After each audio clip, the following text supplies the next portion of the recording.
열왕기상 4장 20절에서 마지막 34절까지 말씀 한 절씩 교류가 들어갑니다. 유다와 이스라엘의 인구가 바닷가의 모래같이 많게 되매 먹고 마시며 즐거워하였으며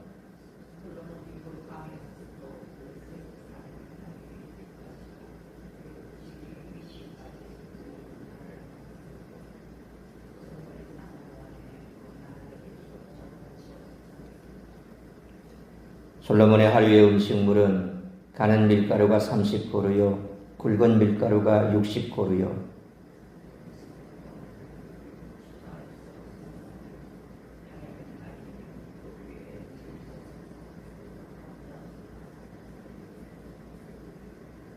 솔로몬이 그 강 건너편을 딥사에서부터 가사까지 모두 그 강 건너편의 왕을 모두 다스림으로 그가 사방에 둘린 민족과 평화를 누렸으니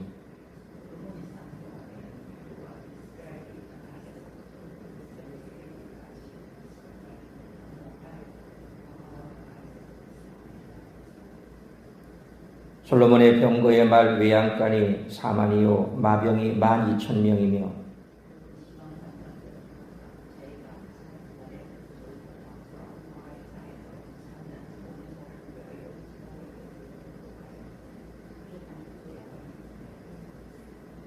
또 그들이 각기 직무를 따라 말과 준마에게 먹일 보리와 꿀을 그 말들이 있는 곳으로 가져왔더라.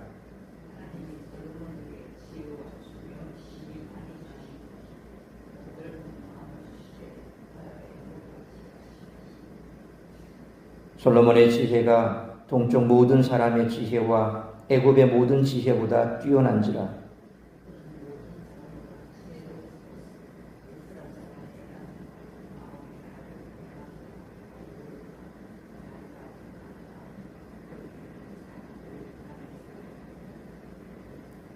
그가 잠은 3,000가지를 말하였고 그의 놀이는 1,005편이며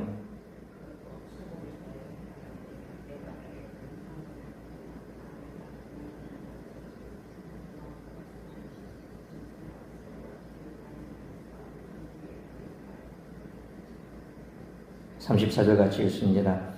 사람들이 솔로몬의 지혜를 들으러 왔으니 이는 그의 지혜의 소문을 들은 천하 모든 왕들이 보낸 자들이더라. 아멘.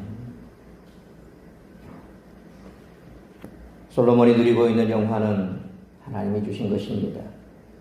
우리들은 3장에서 솔로몬이 하나님께 지혜를 구한 기도에 종종 관심을 두고 이를 가르치지만 솔로몬이 누린 것은 하나님이 오래전에 아브라함과 모세 그리고 그의 손대인 다윗 왕에게 하신 약속의 실현입니다.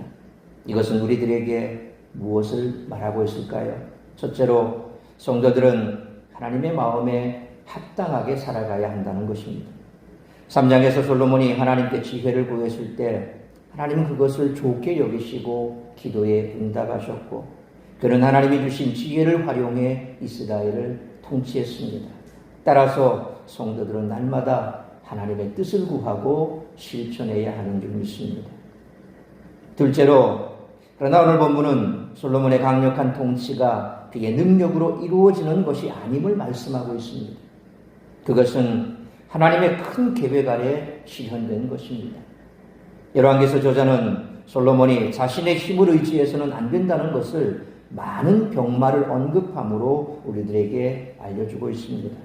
만약 우리들의 삶이 순탄하다면 그것은 하나님께서 주신 지혜로 인한 것이며 하나님의 언약에 따라 살아가는 백성과 동력하시는 하나님의 은혜 때문인 줄 믿어야 한다는 것입니다.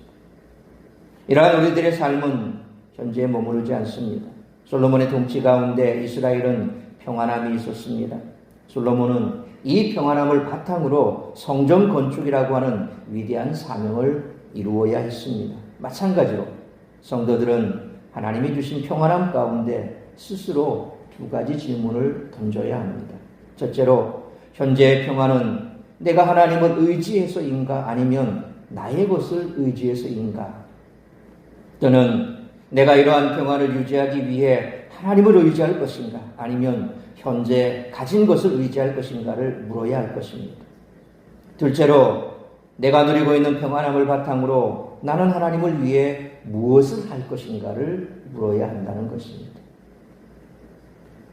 솔로몬은 하나님의 지혜로 이스라엘 각 지파 중심의 부족 국가에서 중앙 지방이 하나로 연결되는 통일 국가를 이룩했습니다.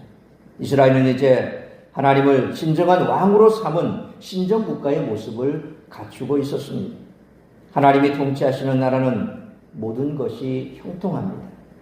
솔로몬이 정치를 잘했기 때문이 아니라 하나님의 언약과 지혜 때문이었습니다. 사람들은 눈에 보이는 풍요를 복이라고 착각합니다. 그러나 성도는 하나님으로 말미암은 참된 복을 누릴 수 있어야 할 줄 믿습니다. 따라서 이와 같은 오늘 본문의 말씀을 통해서 우리들이 깨달아야 할 것은 첫째로 20절로 25절 말씀처럼 하나님의 뜻을 구하고 말씀에 순종하는 삶을 살아야 한다는 것입니다. 솔로몬 시대 이스라엘이 누린 평화와 번영은 무엇보다 창세기 13장 16절에 내가 내 자손이 땅의 티끌 같게 하리니 사람이 땅의 티끌을 능히 셀 수 있을진데 내 자손도 세리라 라는 말씀과 오늘 본문 20절 말씀처럼 하나님이 아브라함에게 하신 약속의 성취라고 묘사하고 있습니다. 전쟁도 없고 양식도 풍족하니 백성의 수가 많아졌습니다. 모두가 기쁨을 누렸을 뿐 아니라 국가의 위상은 높아져서 주변 나라들이 이스라엘에 조공을 바칠 정도가 되었습니다.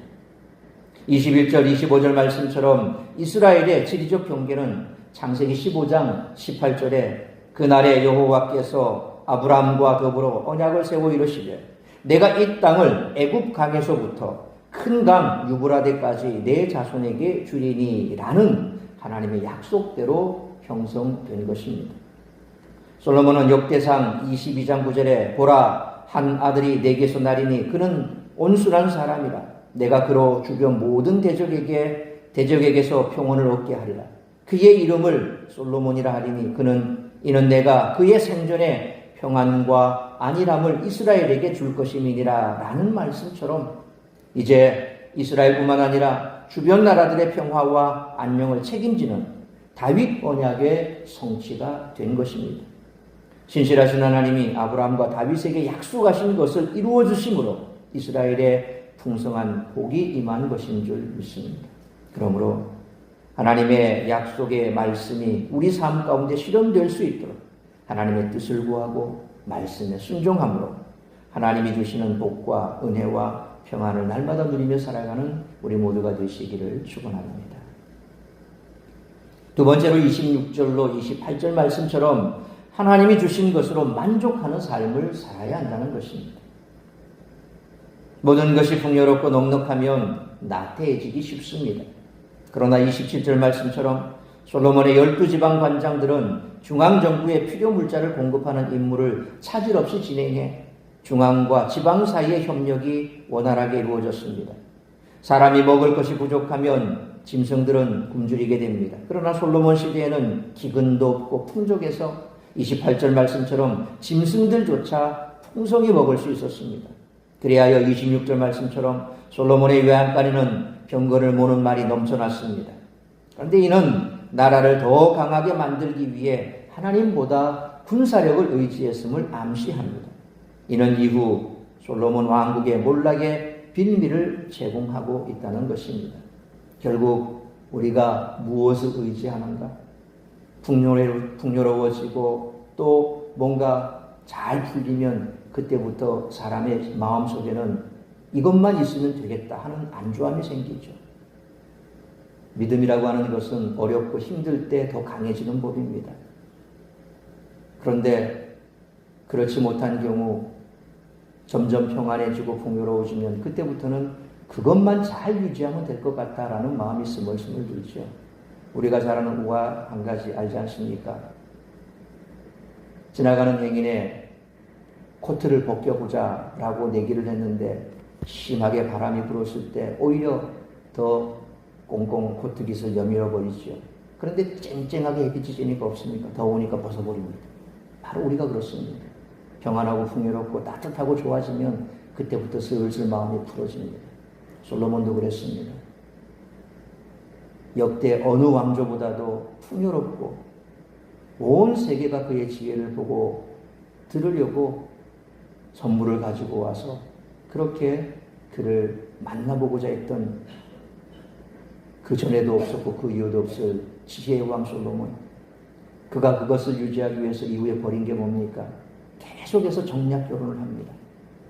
이웃 나라들의 공주들을 데리고 와서 자기의 왕비로 삼고 결국 그렇게 오늘 말씀처럼 많은 병거와 말을 거느리고 그리고 이웃 나라들과 평화를 유지한 이후에 그의 말로는 어떻습니까? 점점 하나님의 말씀으로부터 멀어지는 모습을 보였고 오늘 말씀처럼 그 빌미를 제공한 것이 바로 그의 군사력.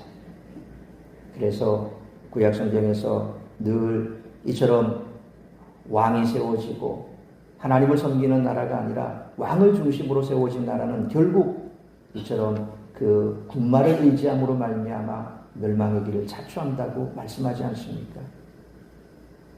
그러므로 욕심에 사로잡혀 조금만 더를 바라는 삶이 아니라 하나님께서 주신 것으로 만족하는 삶을 살아가는 우리 모두가 되시기를 축원합니다. 세 번째로 29절로 34절 말씀처럼 세상의 복이 아니라 참된 복의 근원이신 하나님을 사모해야 한다는 것입니다. 지금까지 하나님의 은혜로 임한 풍요와 번영을 얘기했다면 이제 그 복을 계속 누릴 수 있는 법을 말하고 있습니다. 솔로몬 왕국의 평안과 성공은 29절로 31절 말씀처럼 동쪽 메소포타미아 사람의 지혜나 서쪽 애굽의 모든 지혜보다 뛰어나고 세상 그 어떤 지혜자의 지혜보다 뛰어난 하나님의 지혜로 말미암았다고 실험 말합니다.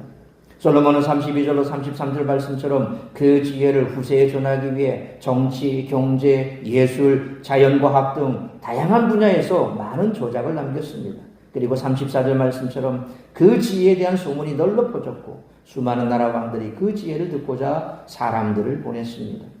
하나님의 지혜가 세상의 어떤 지혜보다 뛰어나다는 것이 솔로몬을 통해 천하 모든 나라에 전해진 것이죠.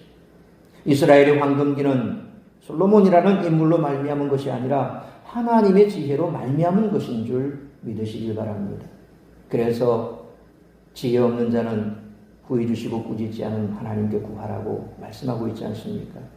내가 지혜로워서 지혜로운 것이 아니라 하나님이 지혜를 주셔야 지혜롭게 된다는 것입니다. 그러므로 하나님의 지혜가 진정한 복이라는 사실을 깨닫고 세상의 복이 아니라 참된 복의 근원이신 하나님을 사모하는 우리 모두가 되시기를 축원합니다. 사랑하는 성도 여러분, 솔로몬 시대의 번영과 평화는 하나님의 언약의 성취입니다. 또한 하나님의 지혜를 따른 통치의 당연한 결과였습니다. 그러므로 하나님의 약속의 말씀이 우리 삶 가운데 실현될 수 있도록 하나님의 뜻을 구하고 말씀에 순종하며 욕심에 사로잡혀 조금만 더를 바라는 삶이 아니라 하나님이 주신 것으로 만족하는 삶을 살아야 할 뿐만 아니라 하나님의 지혜가 진정한 복이라는 사실을 깨닫고 세상의 복이 아니라 참된 복의 근원 대신 하나님만을 사모하며 하나님만을 바라보고 하나님만을 의지하는 삶을 살아가는 우리 모두가 되시기를 주님의 이름으로 축원합니다. 기도하겠습니다. 거룩하신 아버지 하나님, 은혜와 사랑을 감사합니다. 오늘도 이 새벽을 깨워 말씀으로 예배로 하루를 시작하게 하시니 감사합니다. 오늘 주신 말씀처럼 우리가 이 땅을 살아가면서 힘들고 어렵고 고난의 때는 하나님을 찾습니다. 그리고 하나님만을 바라봅니다. 그러나 평화의 시대가 오고 또 우리의 삶 가운데 문제가 없는 것 같은 그런 따뜻한 햇볕이 내리칠 때면 우리는 그때부터 나태해지기 쉽습니다. 하나님을 찾기보다 내가 가지고 있는 그것만 있으면 이것만 잘 보존하면 내 삶은 문제가 없을 것이라고 착각합니다. 그러나 그 출처가 어디인지 우리는 분명히 알아야 합니다. 그 모든 것은 하나님으로부터 온 것인 것입니다. 하나님이 지혜를 주셔야 우리의 삶이 평안하고 또한 세상 가운데서 우리가 어려운 모든 환경 속에서도 지혜롭게 잘 견뎌나갈 수 있고 하나님께서 우리에게 그 물질을 주셔야 우리가 그것을 누리며 살아갈 수가 있습니다. 세상의 것을 탐하고 세상의 것에 마음 빼앗기기 시작한 그 순간부터 우리는 하나님의 사람이 아니라 세상에 속한 세상 사람들과 똑같이 되어 결국 하나님을 의지하지 아니하고 말씀을 믿지 아니하고 하나님의 뜻을 쫓기보다는 세상 사람들과 똑같은 삶을 살아갈 수밖에 없는 악한 존재들입니다. 오늘 우리의 삶을 다시 한번 돌아보면서 지금 내가 무엇을 의지하고 무엇을 바라보고 무엇을 구하고 있는지를 깊이 생각하고 오직 하나님만 바라보며 하나님만 의지하고 하나님께서 주시는 지혜로 이 땅 가운데 하나님의 영광을 드러내는 삶을 살아가기로 결단하는 우리 모두가 되게 하여 주옵소서. 오늘 이 한날도 나를 통하여 이루고자 하는 그 하나님의 뜻이 무엇인지 그 뜻을 이루어드리는 복된 한날의 삶이 되며 오직 복의 근원 되신 하나님만을 바라보며 하나님만을 의지하고 하나님만을 믿음으로 나아가는 우리 성도들의 삶이 되게 하여 주옵소서. 특별히 육신의 질병으로 고통받는 성도들 치료하시고 회복시켜 주시고 여러 가지 많은 근심, 걱정, 염려와 또한 우리의 마음을 짓누르는 그와 같은 삶의 문제들로 쓰러져 있는 성도들 다시 한번 일으켜 세워주시고 주님의 은혜 가운데 오늘 이 한날도 참으로 주님과 동행하는 복된 한날의 삶이 될 수 있기를 간절히 빌고 소원하오며 이 모든 말씀 우리 주 예수 그리스도의 이름으로 기도하옵나이다. 아멘.